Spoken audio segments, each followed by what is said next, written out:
Shalom, selamat pagi jemaat yang dikasihi oleh Tuhan. Puji Tuhan, pada pagi hari ini kita diberikan waktu, kesempatan oleh Tuhan untuk boleh beribadah kembali. Mari kita dengan sungguh-sungguh kita mempersiapkan hati kita. Kita berikan penghormatan yang layak di hadapan Tuhan. Mari kita ambil saat teduh sejenak, kita menyembah Tuhan, kita memuji namanya, kita agungkan namanya.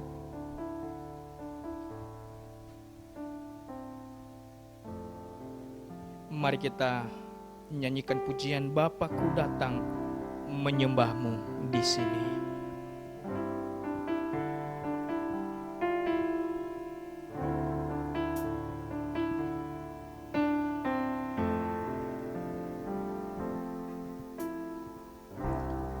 Bapakku datang menyembahmu di sini. Ku percayakan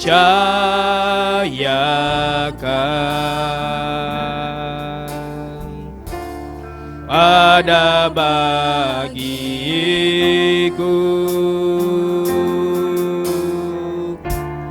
Tak usah ku takut sebab kau sertaku. Tak usah ku bimbang, kau di dalamku. Tak usah ku cemas, kau penghiburku. Saat ku lemah, kau kuatku. Katakan sama-sama, ku nyanyi haleluya. Ku nyanyi haleluya.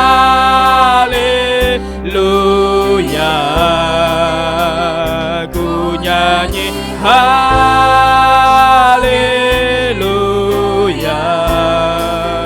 Sungguh kau hebat, ajaib perkasa perbuatanmu.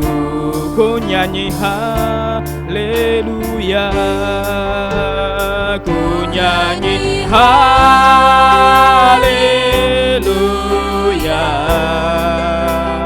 Ku nyanyi haleluya.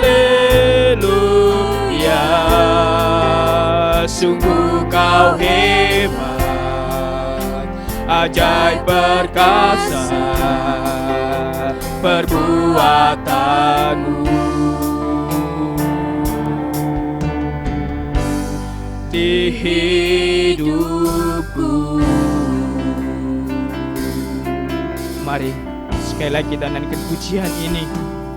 Bapakku datang menyembahmu di sini. Ku percaya kau ada bagiku.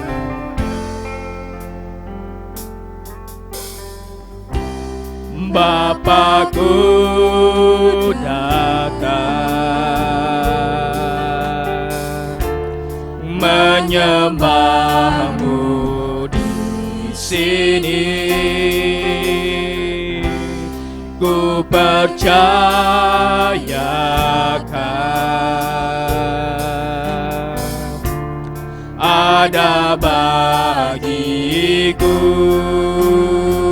Tak usah ku takut sebab engkau besertaku. Tak usah ku takut sebab kau sertaku. Tak usah ku bimbang, kau di dalamku.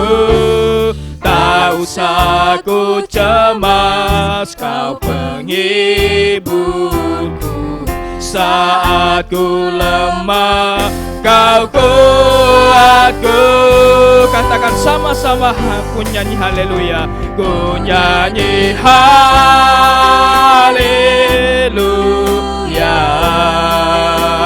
Ku nyanyi haleluya. Sungguh kau hebat, ajaib perkasa perbuatanmu. Ku nyanyi haleluya. Ku nyanyi haleluya. ku nyanyi haleluya.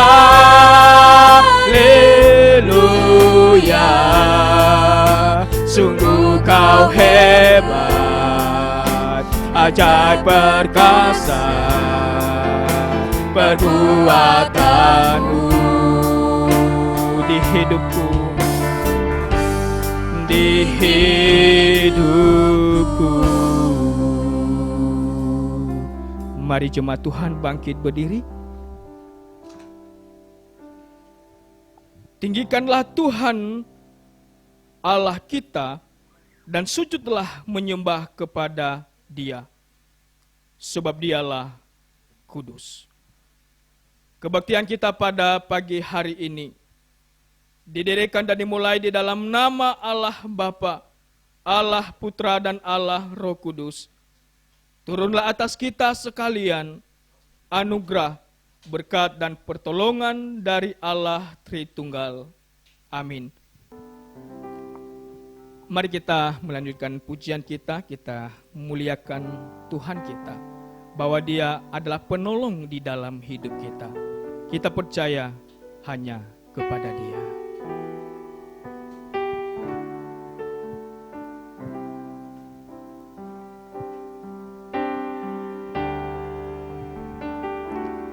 Kau Tuhan, penolong dalam hidupku, ku percaya hanya kepadamu. Kau pegang tanganku dan tuntun langkahku, Yesus, kau perlindunganku. Kau Tuhan, kekuatan dalam hidupku, penolongku dalam kesesakan. Kau gunung batuku dan pertahananku, Yesus, kau kemenanganku. Yesus, padamu ku berseru, Kaulah penyelamatku. Terpujilah Kau Tuhanku. Dulu ku memuji namamu sepanjang umur hidupku. Terpujilah Kau Tuhanku di atas segalanya.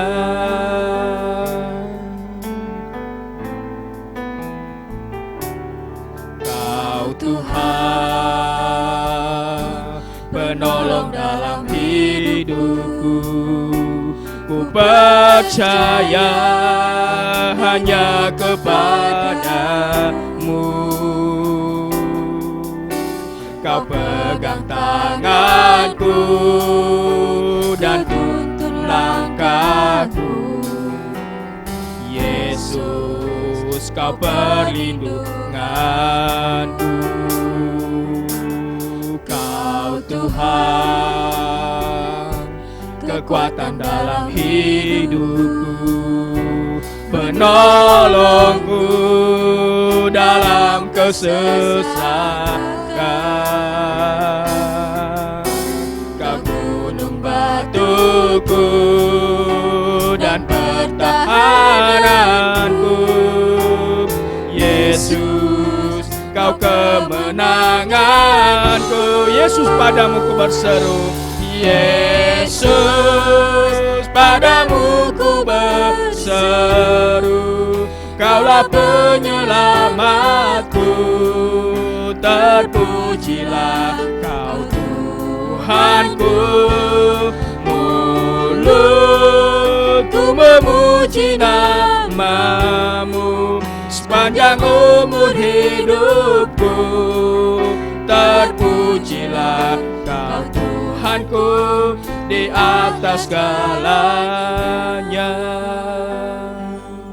Mari jemaat Tuhan, kita datang saat ini dengan penuh kesadaran. Kita datang mengaku setiap dosa-dosa kita. Kita menghadap Allah yang penuh kasih, yang mampu memulihkan, mengampuni setiap kita. Mari kita datang dengan sungguh-sungguh mengaku setiap dosa pelanggaran kita.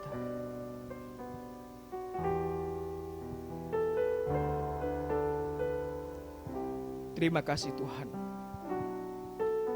untuk setiap pengakuan kami, dan kami percaya bahwa Engkau memulihkan.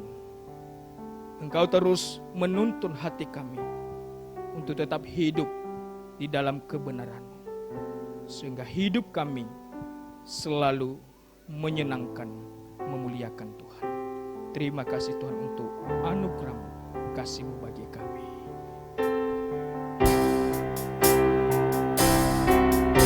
Yesus, padamu ku berseru, Yesus, padamu ku berseru, Kaulah penyelamatku, terpujilah Kau Tuhanku. Mulutku memuji nama-Mu sepanjang umur hidupku. Terpujilah Kau Tuhanku di atas segalanya. Yesus, padamu ku berseru, Yesus, padamu ku berseru, Kaulah penyelamatku. Terpujilah Kau Tuhanku.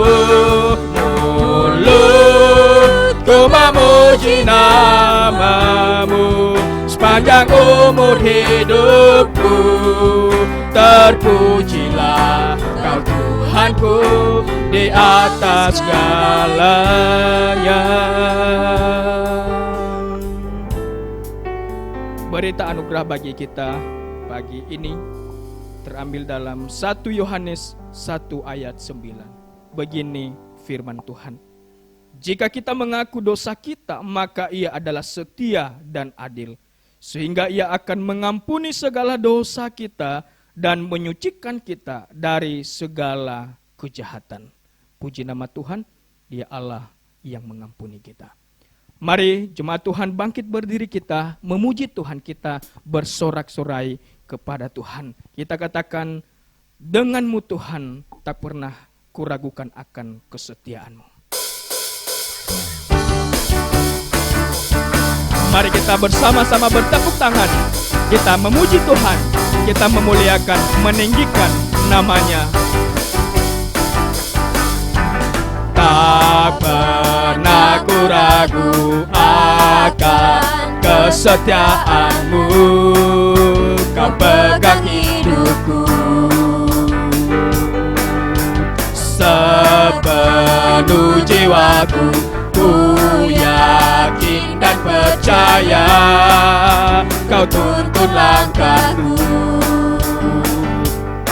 Yesus, Kaulah Raja dalam hidupku, berkuasa berjaya untuk selamanya.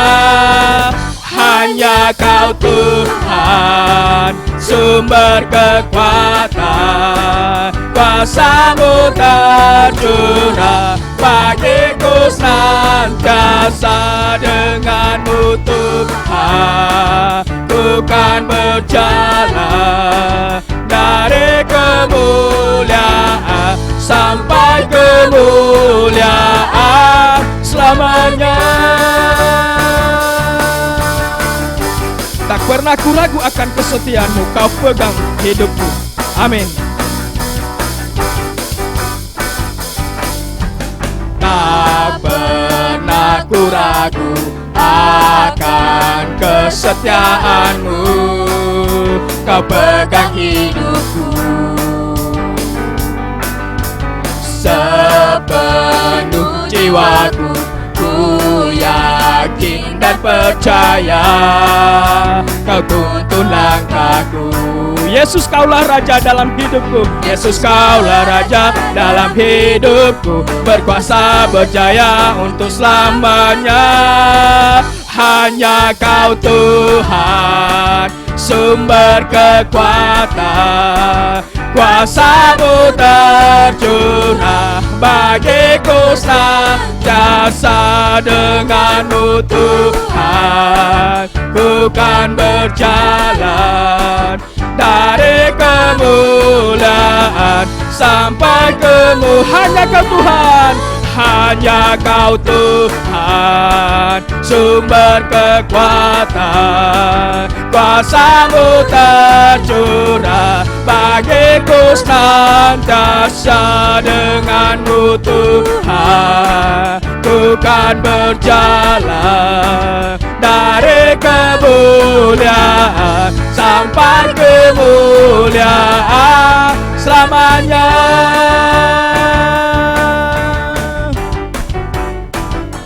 Selamanya.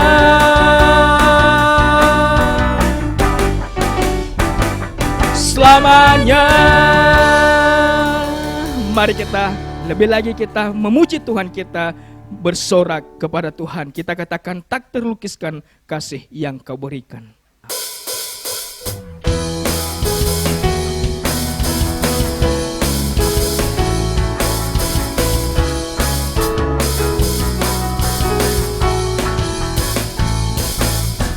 Tak terlukiskan kasih yang Kau berikan, karya termegah, tiada bandingannya. Dekap kasih-Mu, dekap kasih-Mu, setia menjagaku. Kan ku nyatakan bahwa Yesuslah Tuhan, bahwa Yesuslah Tuhan, Maha Kuasa, Maha Mulia. Kau bertata atas semesta, Maha Kuasa, Maha Mulia, dulu sekarang sampai selamanya. Tak terlukiskan kasih yang Kau berikan,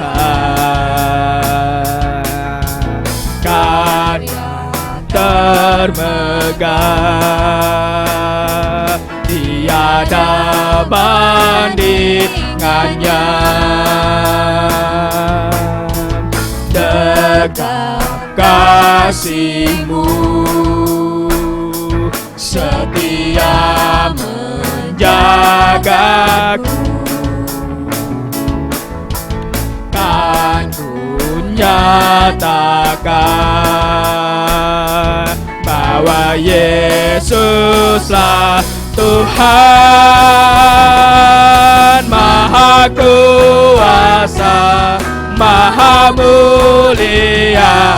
Kau bertata atas semesta, Maha Kuasa, Maha Kuasa, Maha Mulia, dulu sekarang sampai selamanya. Maha Kuasa, Maha Kuasa, Maha Mulia. Kau bertata atas semesta, Maha Kuasa, Maha Mulia, dulu sekarang sampai selamanya. Dulu sekarang sampai selamanya. Dulu sekarang sampai selamanya. Puji nama Tuhan. Jemaat Tuhan dipersilakan duduk kembali. Mari saat ini kita mempersiapkan hati kita mendengarkan, menerima akan firman Tuhan yang disampaikan oleh hambanya. Kita nyanyikan pujian, Aku percaya janjimu ajaib, nyata di dalam hidupku. Sungguh besar setiamu Tuhan, Kau nyatakan bagiku.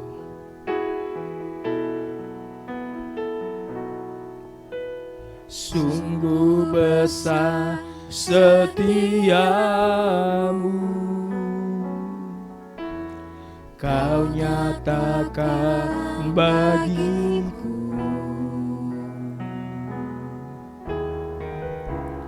Kau Bapa yang selalu mengerti isi hatiku.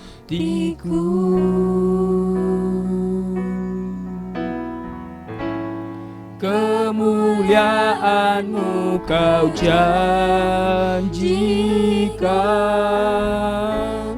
aku tetap percaya, ku percaya janji-Mu ajaib, terukir dalam kehidupanku. Ku berserah di dalam kekuatan-Mu, hanya Kau segalanya bagiku. Ku percaya janji-Mu ajaib, terukir dalam kehidupanku. Ku berserah di dalam kekuatan-Mu, ku percaya.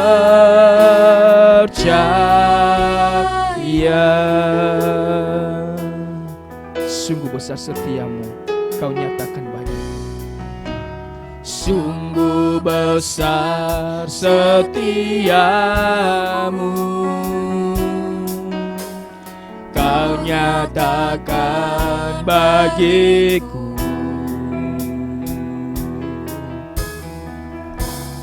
Kau Bapa yang selalu mengerti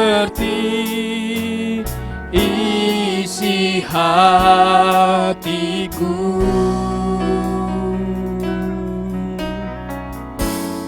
Kemuliaan-Mu Kau janjikan, aku tetap percaya. Ku percaya janji-Mu ajaib, ku percaya janji-Mu ajaib,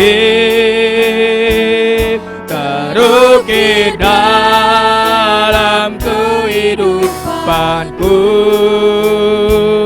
Ku berserah di dalam kekuatan-Mu, hanya Kau segalanya baku. Percaya janji-Mu ajaib, ku percaya janji-Mu ajaib, terukir dalam kehidupanku. Ku berserah di dalam kekuatan-Mu, ku percaya. Ku berserah di dalam kekuatan-Mu, ku berserah di dalam kekuatan-Mu, ku percaya. Ku berserah di dalam kekuatan-Mu, ku berserah di dalam kekuatan-Mu, ku percaya.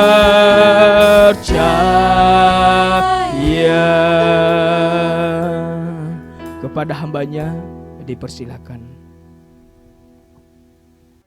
Mari kita berdoa. Bapa di dalam surga, tak henti-hentinya kami mengucap syukur Tuhan. Kami ada sebagaimana kami ada.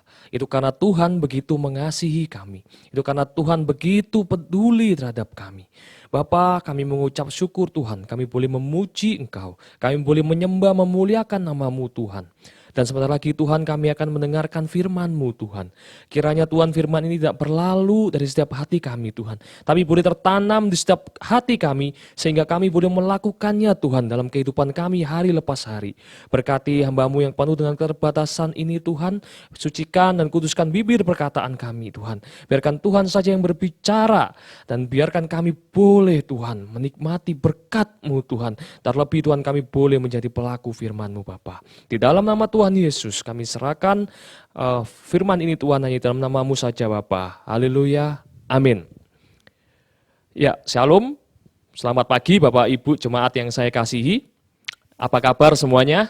Saya percaya Bapak Ibu jemaat sehat-sehat ya. Amin. Tidak terasa 5 bulan sudah kita menjalani ibadah secara online. Tidak terasa juga kita sudah memasuki akhir dari bulan Agustus ini. Nah, pada bulan Agustus ini, gereja mengangkat sebuah tema besar, yaitu tentang pemuridan. Di awal bulan kita sudah berbicara mengenai bagaimana sih hidup sebagai murid Yesus. Kemudian dilanjutkan berbicara mengenai servant leadership, pemimpin yang melayani, kemudian menjadi alatnya. Dan minggu lalu kita juga berbicara tentang identitas orang percaya.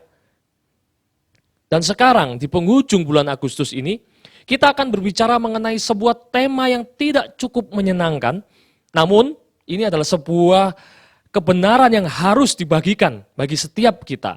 Tema yang diberikan kepada saya adalah siap menyangkal diri. Tema ini adalah tema yang berat buat saya Bapak Ibu. Apalagi saya harus menyampaikannya di akhir bulan gitu ya. Yang saya tahu bahwa akhir bulan adalah bulan yang berat juga buat setiap kita gitu kan. Ya kalau awal bulan tuh kita sukacita Bapak Ibu, kalau akhir bulan ya begini nih keadaannya. Tapi saya berharap dan berdoa semoga kita bisa menerima kebenaran dan mendapatkan berkat yang baru pada pagi hari ini. Baik, tanpa membuang-buang waktu lagi, meskipun sudah saya buang banyak tadi, kita akan memulainya. Mari kita buka Alkitab kita bersama-sama dalam Injil Matius pasal yang ke-16 ayat yang ke-21 sampai 28. Saya ulangi, dalam Injil Matius pasal yang ke-16 ayat ke-21 sampai ke-28. Saya akan bacakan untuk setiap kita. LAI memberikan judul perikop, pemberitahuan pertama tentang penderitaan Yesus dan syarat-syarat mengikut Dia. Ayat ke-21. Sejak waktu itu, Yesus mulai menyatakan kepada murid-muridnya bahwa Ia harus pergi ke Yerusalem dan menanggung banyak penderitaan dari pihak tua-tua, imam-imam, kepala, dan ahli-ahli Taurat, lalu dibunuh dan dibangkitkan pada hari ketiga. Tetapi Petrus menarik Yesus ke samping dan menegur Dia. Katanya, Tuhan, kiranya Allah menjauhkan hal itu sekali-kali takkan menimpa Engkau. Ayat ke-23, maka Yesus berpaling dan berkata kepada Petrus, "Enyalah iblis, engkau suatu batu sandungan bagiku, sebab engkau bukan memikirkan apa yang dipikirkan Allah, melainkan apa yang dipikirkan manusia." Lalu Yesus berkata kepada murid-muridnya, "Setiap orang yang mau mengikut aku, ia harus menyangkal dirinya, memikul salibnya, dan mengikut aku." Ayat ke-25, karena barang siapa mau menyelamatkan nyawanya, ia akan kehilangan nyawanya. Tetapi barang siapa kehilangan nyawanya karena aku, ia akan memperolehnya. Apa gunanya seorang memperoleh seluruh dunia, tetapi kehilangan nyawanya? Dan apakah yang dapat diberikannya sebagai ganti nyawanya? Ayat ke-27, sebab anak manusia akan datang dalam kemuliaan Bapanya, diiringi malaikat-malaikatnya, pada waktu itu ia akan membalas setiap orang menurut perbuatannya. Ayat 28 yang terakhir, aku berkata kepadamu, sesungguhnya di antara orang yang hadir di sini, ada yang tidak akan mati sebelum mereka melihat anak manusia datang sebagai raja dalam kerajaannya. Berbahagialah setiap kita yang membaca, terlebih merenungkan, dan bahkan teristimewa melakukan firman Tuhan itu hari lepas hari. Amin. Ya, kisah ini dilatar belakangi dari pengakuan Simon Petrus bahwa Yesus adalah Mesias. Kita bisa membaca kisah ini Bapak Ibu ya di Matius 16 ayat 13 sampai 20. Jadi tepat di atas ayat 21 itu Dicatat bahwa itu adalah pengakuan dari Simon Petrus, bahwa Simon Petrus mengakui bahwa Yesus itu adalah Mesias. Nah, kemudian setelah Simon Petrus mengakui, dilanjutkan dalam ayat ke-21, bahwa Yesus mulai menyatakan. Mari kita garis bawahi kata mulai menyatakan ini. Yesus merasa para murid sudah siap dan mengakui bahwa ia adalah Mesias. Maka segera Yesus menyatakan bahwa ia harus pergi ke Yerusalem dan menanggung banyak penderitaan oleh tua-tua, oleh imam-imam, oleh ahli-ahli Taurat, lalu dibunuh dan dibangkitkan pada hari ketiga. Ini adalah pernyataan yang dinyatakan oleh Yesus di ayat ke-21. Bapak Ibu bisa membaca di sana bahwa LAI memberikan judul pemberitahuan pertama tentang penderitaan Yesus dan syarat-syarat mengikut Dia. Yang menjadi pertanyaan, mengapa baru pertama kali diberitakan? Bukankah murid-murid sudah cukup lama mengikut Yesus pada waktu itu, bukan? Namun Yesus menunggu saat yang tepat, di mana para murid sudah mengakui bahwa Dia adalah Mesias, maka Yesus menyatakan hal tersebut. Dari hal sekecil ini kita bisa belajar bahwa pertumbuhan rohani itu membutuhkan proses. Hari lepas hari, kerohanian kita akan semakin meningkat bila kita percaya dan mengakuinya sebagai juru selamat kita. Jika kita sungguh-sungguh percaya padanya, Yesus akan menyatakan kebenaran demi kebenaran itu di dalam hidup kita. Demikian juga Bapak Ibu dengan setiap doa dan pergumulan yang kita gumulkan di hadapan Tuhan. Tuhan akan menjawab tepat pada waktunya. Ketika Tuhan merasa kita sudah benar-benar siap, maka jawaban atas pergumulan kita akan dijawabnya. Oleh sebab itu, Bapak Ibu, kita harus tetap tekun dan percaya kepadanya dalam segala kondisi dan dalam segala keadaan, termasuk keadaan susah yang saat ini sedang terjadi. Ini adalah sebuah instrumen kehidupan yang Allah berikan kepada kita agar kita tetap percaya. Kita tidak perlu mempertanyakan gitu ya, kenapa wabah pandemik atau penderitaan ini boleh terjadi Tuhan? Bukankah Yesus juga sudah menderita terlebih dahulu buat kita? Tidak hanya menderita, bahkan Dia dibunuh Bapak Ibu. Jadi sudah sewajarnya kalau penderitaan itu boleh ada dalam kehidupan kita. Jangan berkata kalau ikut Tuhan itu pasti senang-senang aja, pasti happy-happy saja, pasti bahagia saja. No.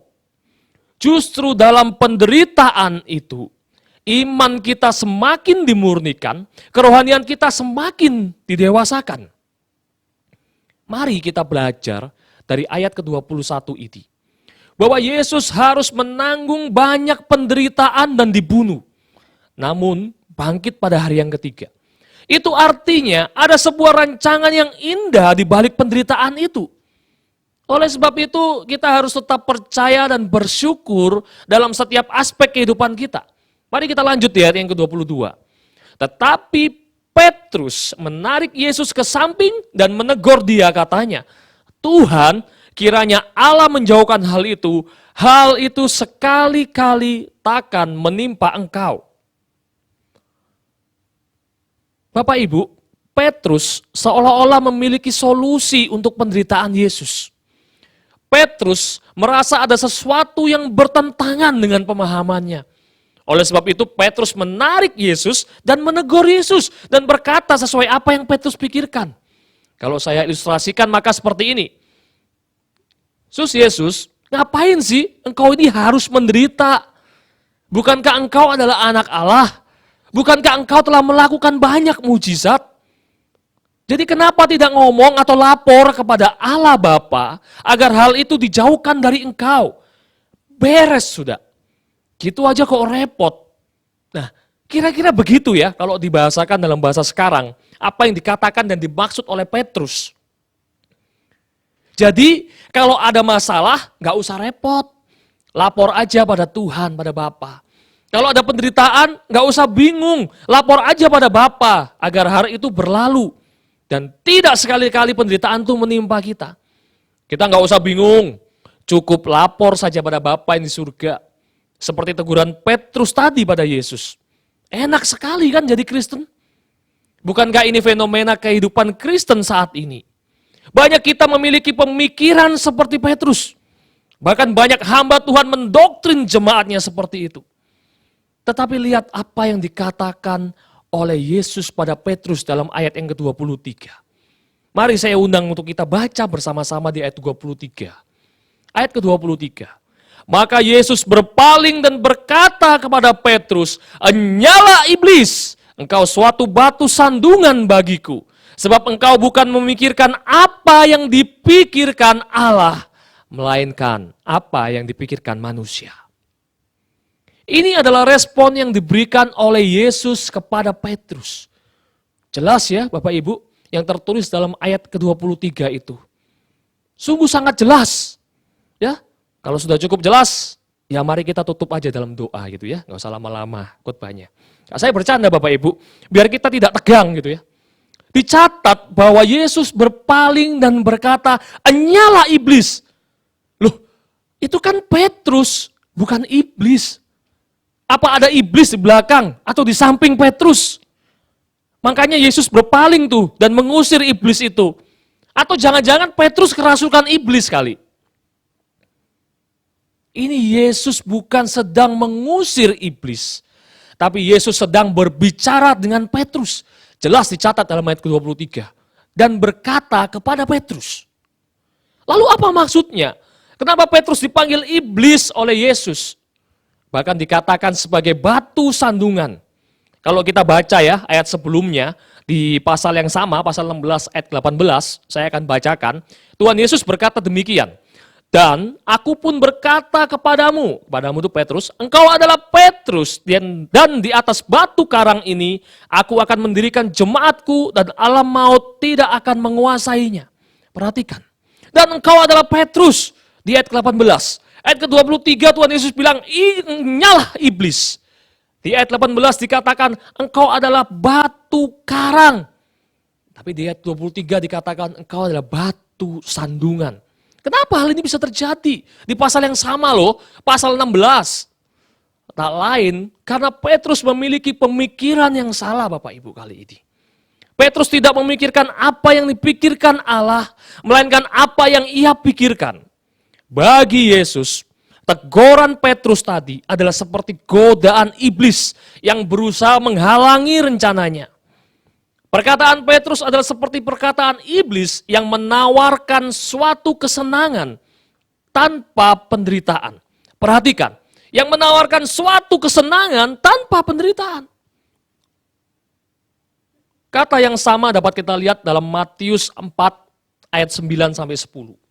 Mari kita baca bersama-sama. Matius 4 ayat 9 sampai 10.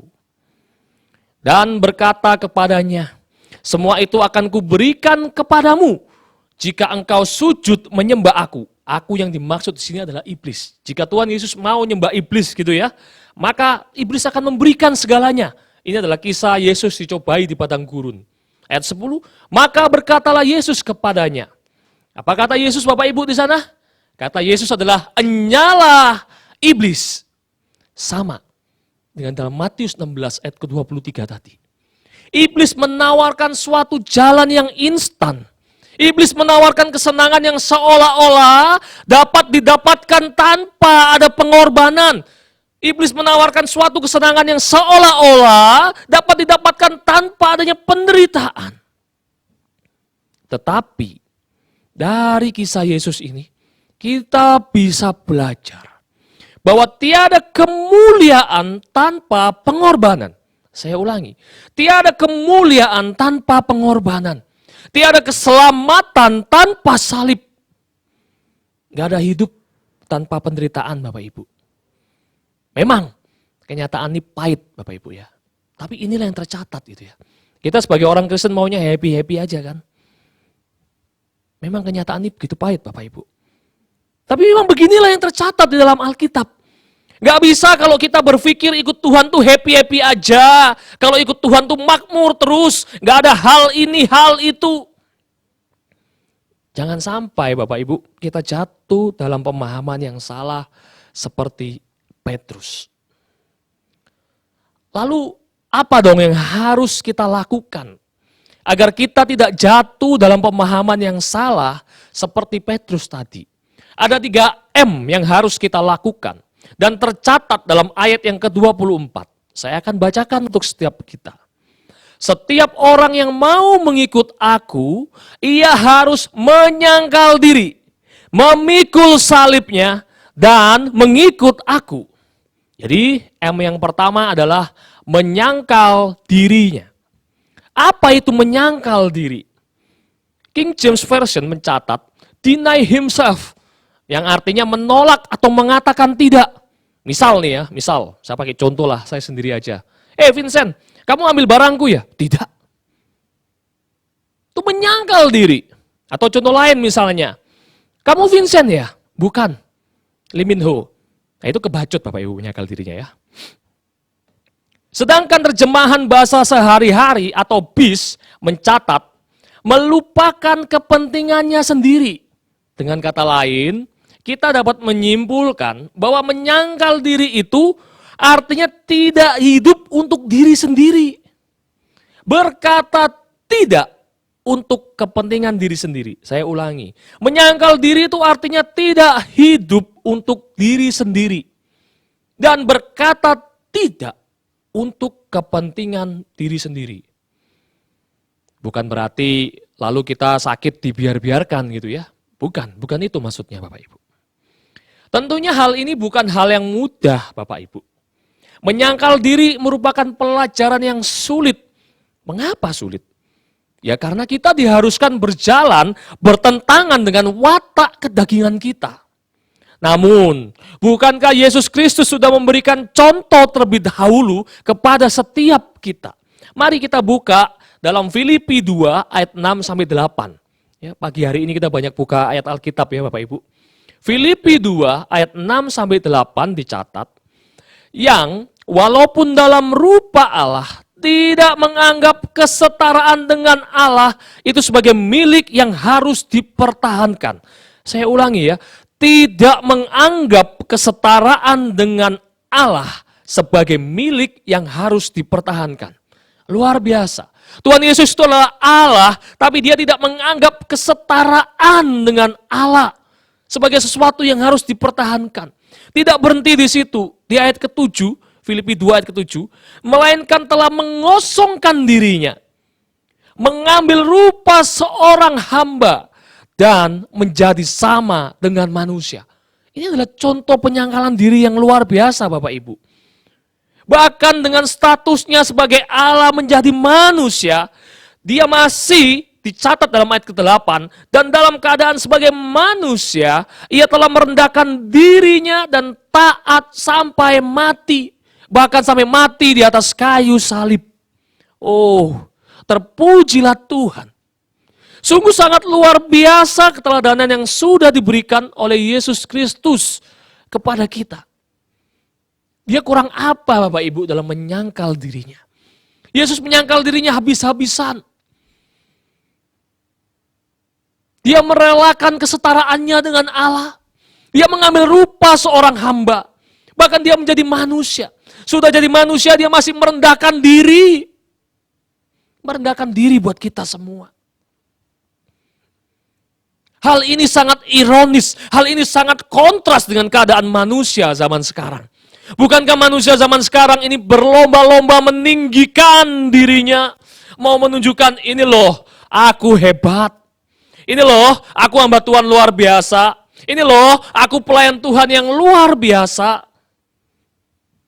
Tetapi Tuhan justru menyangkal dirinya habis-habisan. Saya ulangi lagi. Tidak menganggap kesetaraannya dengan Allah. Mengosongkan dirinya. Mengambil rupa seorang hamba dan menjadi sama dengan manusia.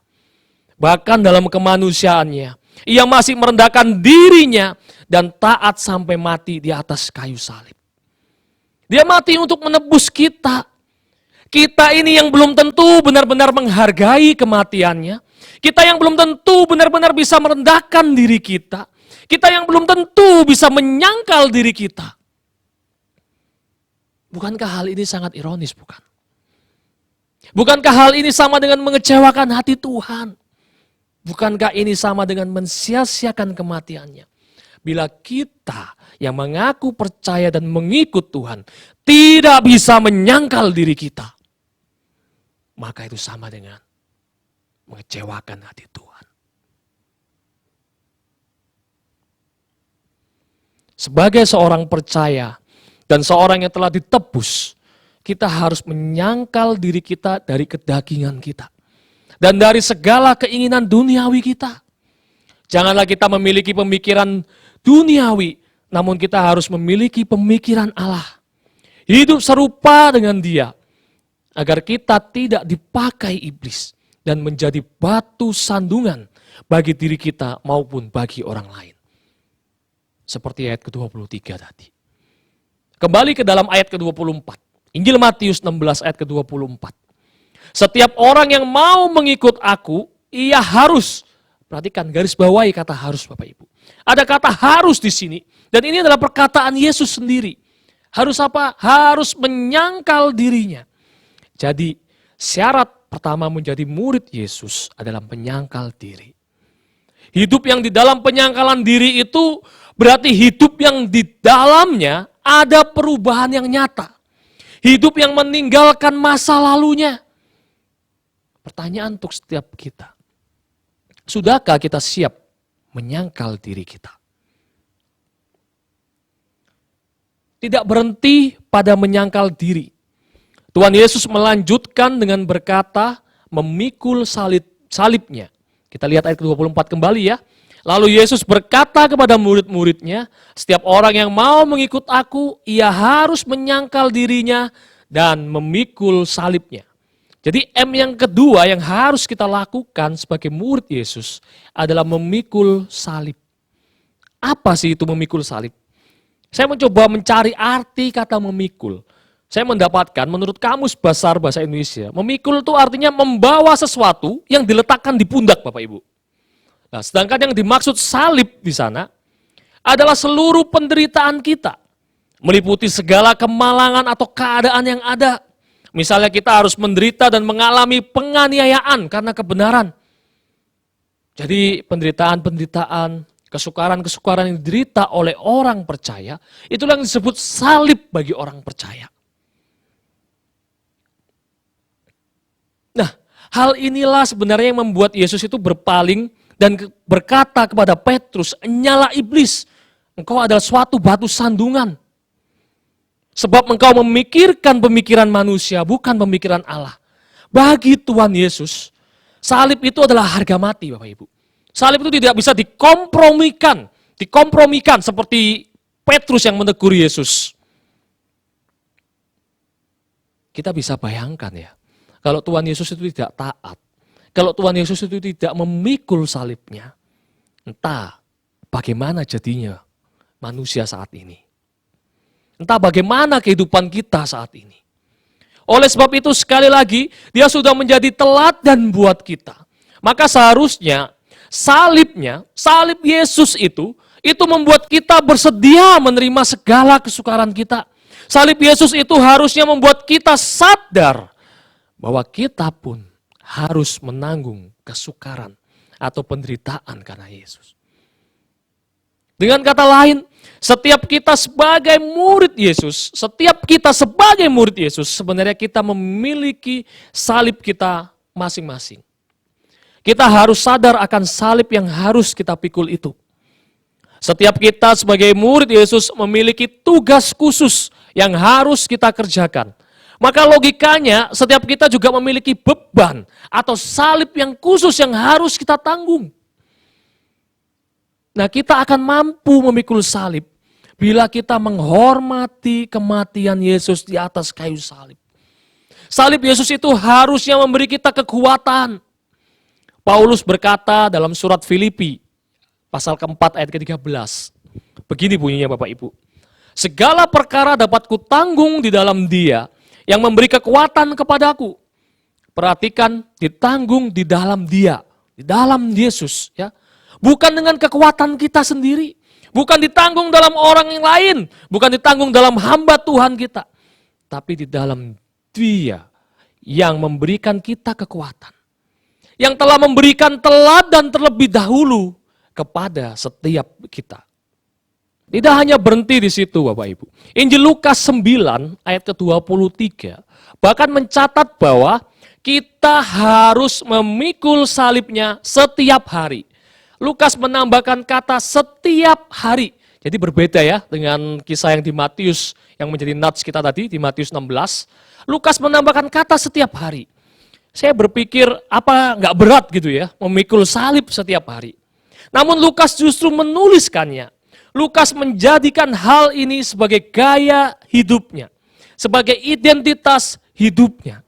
Identitas kita adalah murid Yesus, anak Allah, dan sudah seharusnya kita menyangkal diri kita dan memikul salib. Satu hal lagi yang penting, bahwa dalam memikul salib, kita jangan menjadikannya sebagai sebuah beban.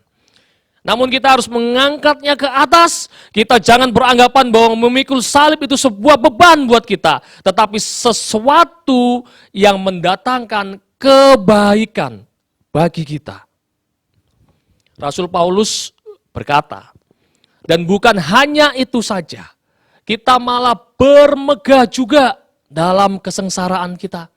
Karena kita tahu bahwa kesengsaraan itu menimbulkan ketekunan. Dan ketekunan menimbulkan tahan uji. Dan tahan uji menimbulkan pengharapan. Dan pengharapan tidak mengecewakan karena kasih Allah telah dicurahkan di dalam hati kita oleh Roh Kudus yang telah dikaruniakan kepada kita. Nah, memikul salib ini tidak bisa dipisahkan dari menyangkal diri Bapak Ibu. Karena seorang yang tidak mau menyangkal diri terhadap kedagingannya, atau kesenangannya, maka dia tidak akan mau memikul penderitaannya itu atau salibnya itu. Karena maunya happy-happy aja, senang-senang saja. Orang yang seperti ini tidak akan pernah bisa memikul salib. Orang yang tidak bisa menyangkal dirinya tidak akan pernah bisa memikul salibnya. Perenungan buat kita. Siapkah kita menyangkal diri dan memikul salib? Kembali lagi ke ayat ke-24. Lalu Yesus berkata kepada murid-muridnya, setiap orang yang mau mengikut aku, tadi yang pertama harus menyangkal diri, yang kedua memikul salib, dan sekarang yang terakhir, mengikut aku. Jadi M yang ketiga harus dilakukan oleh murid-murid Yesus, dan setiap orang percaya adalah mengikut Yesus. Jika ditinjau dari segi bahasa Yunani, mengikut Yesus itu merupakan proses yang berkesinambungan Bapak Ibu. Proses yang terus menerus. Artinya mengikut Tuhan itu bukan sekedar komitmen yang dilakukan sekali saja. Namun harus dilakukan seumur hidup. Ini artinya mengikut Yesus itu harus tinggal bersama-sama dengan Dia. Pada konteks zaman itu, seorang murid yang mengikut gurunya, itu harus menyerahkan seluruh waktunya, seluruh hidupnya kepada guru tersebut. Oleh sebab itu, pada waktu itu murid Yesus itu meninggalkan pekerjaannya, meninggalkan keluarganya, meninggalkan kampungnya. Mereka meninggalkan segala-galanya dan mengikut Yesus. Hal ini tentunya tidak mudah. Seorang murid Yesus harus menyangkal diri, memikul salib, dan mengikut Yesus. Jadi, siapkah kita meninggalkan apa yang kita sukai dan apa yang kita senangi? Kemudian siapkah kita mengarahkan hidup kita menjadi seorang yang patuh dan taat seperti Yesus? Ada sebuah perkataan yang cukup baik yang saya kutip dari seorang yang bernama Billy Graham, bahwa keselamatan itu gratis. Tetapi untuk menjadi murid ada harga yang dituntut, yakni segala sesuatu yang kita miliki. Saya ulangi ya Bapak Ibu, keselamatan itu gratis, tetapi untuk menjadi murid ada harga yang dituntut, yakni segala sesuatu yang kita miliki. Billy Graham berkata segala sesuatu yang kita miliki gitu ya. Bukan hanya 10% gitu kan. Tapi semua hidup kita. Roma 12 ayat 1 mencatat dengan jelas bahwa kita harus mempersembahkan seluruh hidup kita. Jadi Bapak Ibu jemaat yang saya kasihi, ada 3 hal yang harus kita lakukan untuk menjadi murid dan mengikut Dia. Yang pertama adalah menyangkal diri, yang kedua adalah memikul salib, dan yang ketiga adalah mengikut Dia. Buat saya, ketiga hal ini adalah urutan yang harus kita perbuat.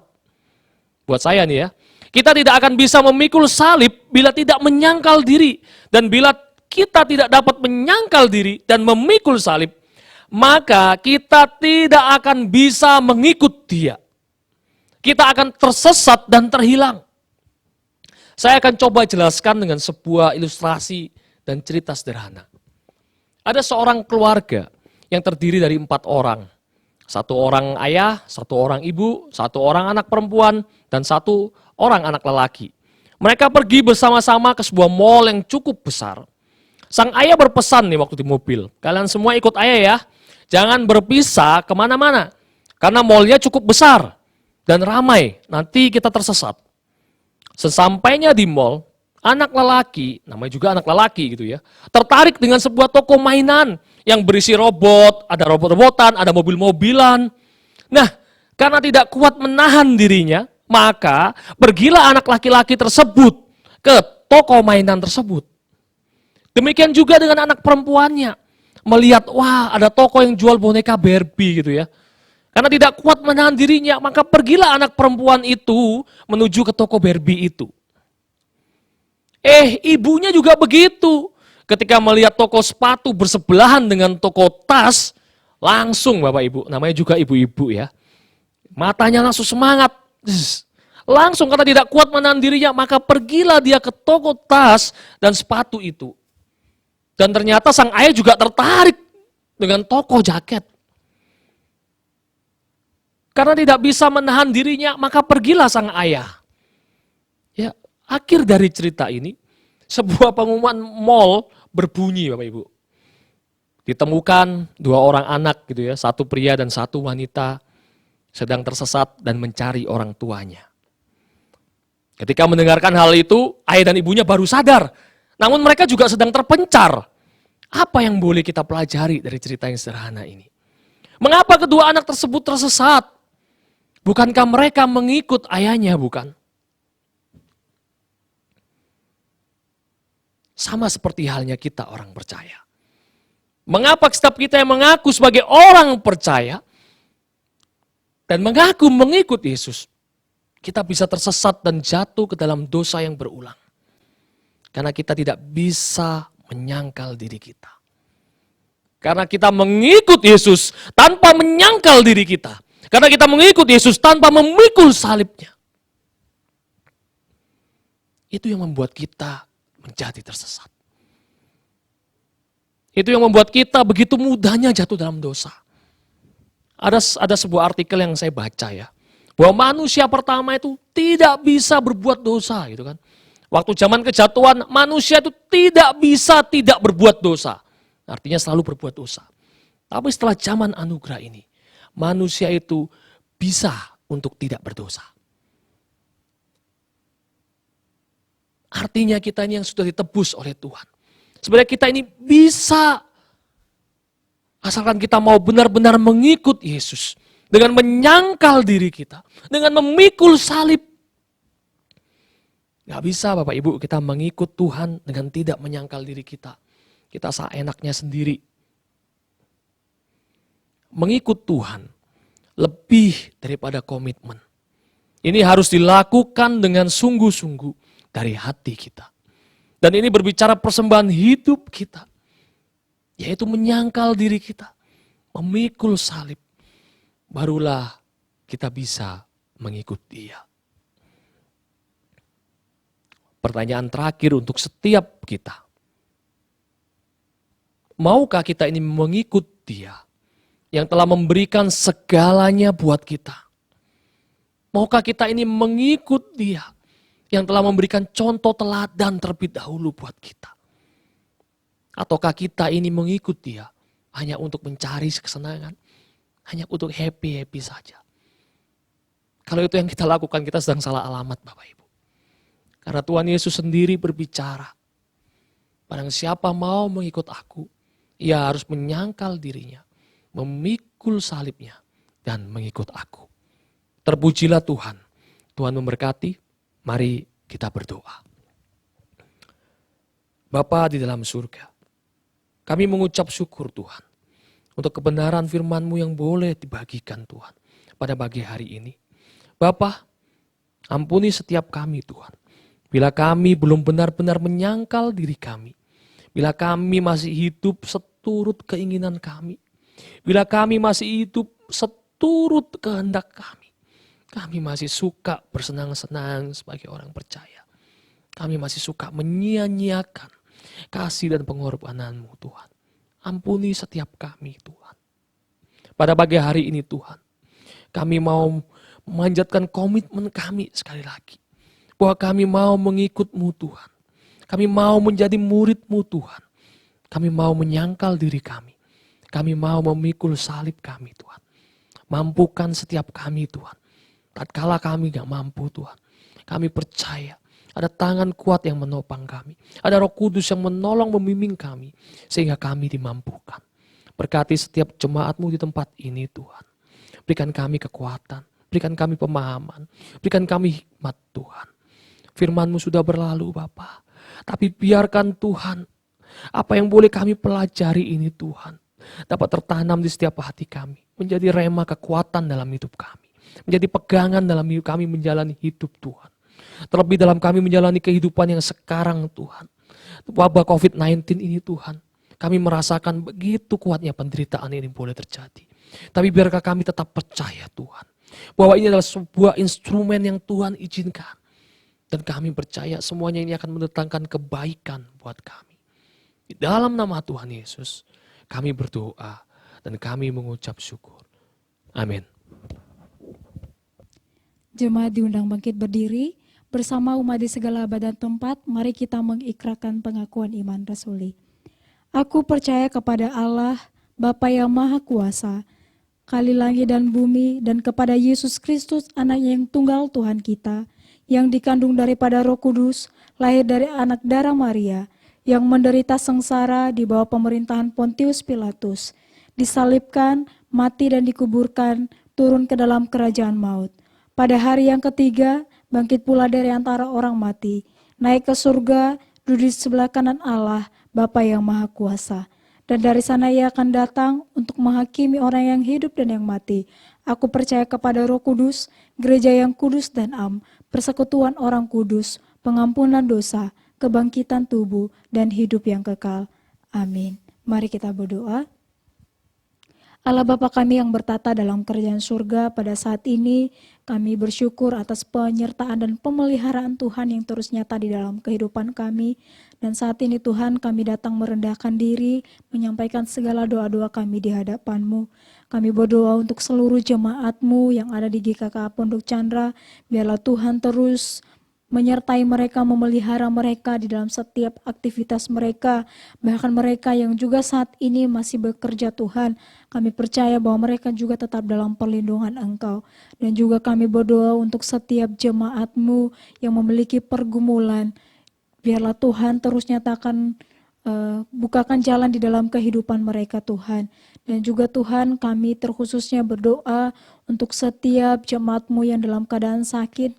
Kami berdoa untuk Pak Iwan, suami dari Ibu Elizabeth, pemulihan dari Ibu Meliana, Pak Boyke, Ibu Tami, dan juga beberapa jemaat Tuhan lainnya. Kami percaya bahwa kuasa Tuhan akan terus nyata di dalam kehidupan mereka. Biarlah jamahan daripada Engkau Tuhan nyatakan. Bahkan juga Tuhan memberkati setiap obat-obat yang dikonsumsi, perawatan yang dilakukan, bahkan makanan minuman yang mereka konsumsi ya Tuhan. Kami juga berdoa untuk setiap hamba-hamba Tuhan, majelis, dan juga seluruh badan pengurus yang ada di tempat ini. Biarlah juga Tuhan terus berikan hikmat bagi setiap mereka dalam setiap menjalankan pelayanan-Mu dan program-program di tempat ini Tuhan.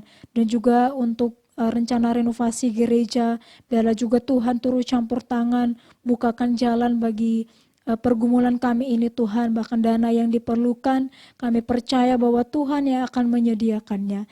Dan juga Tuhan pada saat ini kami berdoa untuk seluruh rangkaian ibadah kami di sepanjang minggu ini Tuhan. Kami serahkan sepenuhnya ke dalam tangan-Mu. Biarlah Tuhan memberkati setiap anak-anak-Mu yang mengambil bagian di dalam pelayanan-Mu.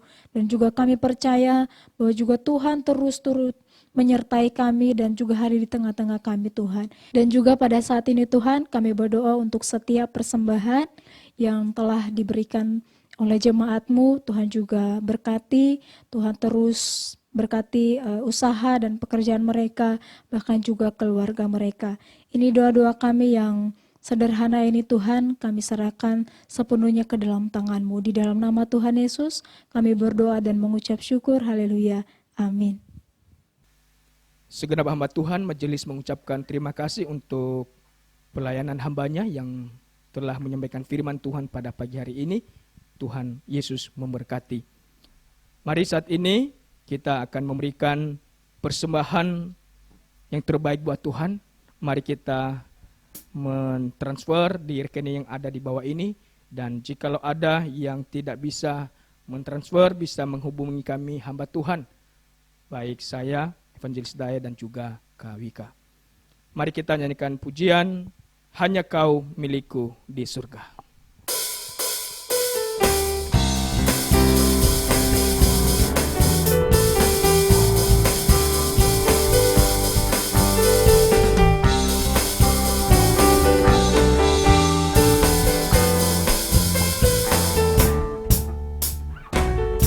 Hanya Kau milikku di surga,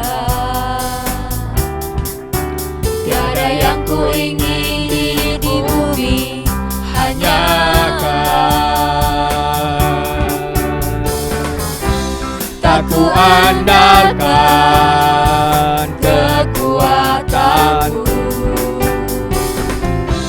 namun yang pasti Kau tetap selamat. Allah sumber kuatku, Allah sumber kuatku, Allah sumber kuatku, Allah sumber kuatku dan bayanku selamat. Allah sumber kuatku, Allah sumber kuatku, Allah sumber kuatku, Allah sumber kuatku dan bagianku selamanya, selamanya,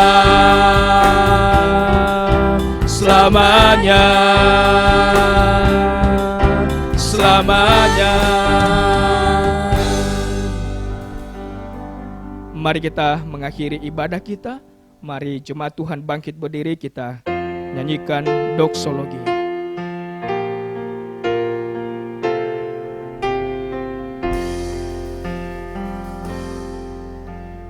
Puji Allah Bapa Putra, puji Allah Roh Kudus, ketiganya yang esa. Pun selamat sumber berkat. Amin. Mari kita mengarahkan hati dan kita percaya bahwa Tuhan yang memberkati kita. Mari kita menerima berkat-Nya. Tuhan memberkati kita dan melindungi kita. Tuhan menyinari wajah-Nya kepada kita dan memberi kita kasih karunia. Tuhan menghadapkan wajah-Nya kepada kita dan memberi kita damai sejahtera mulai dari sekarang sampai selama-lamanya. Amin.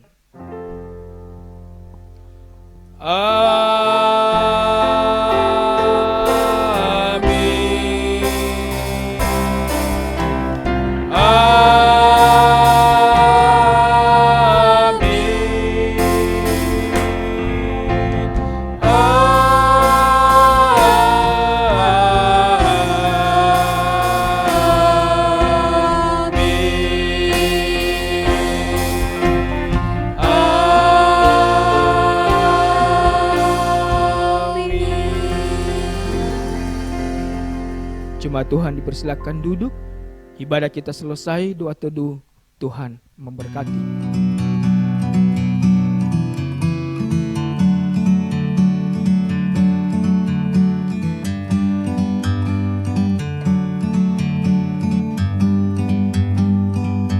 Like a bird on a tree, I'm just sitting here. I got time, it's clear to see. From up here, the world seems small.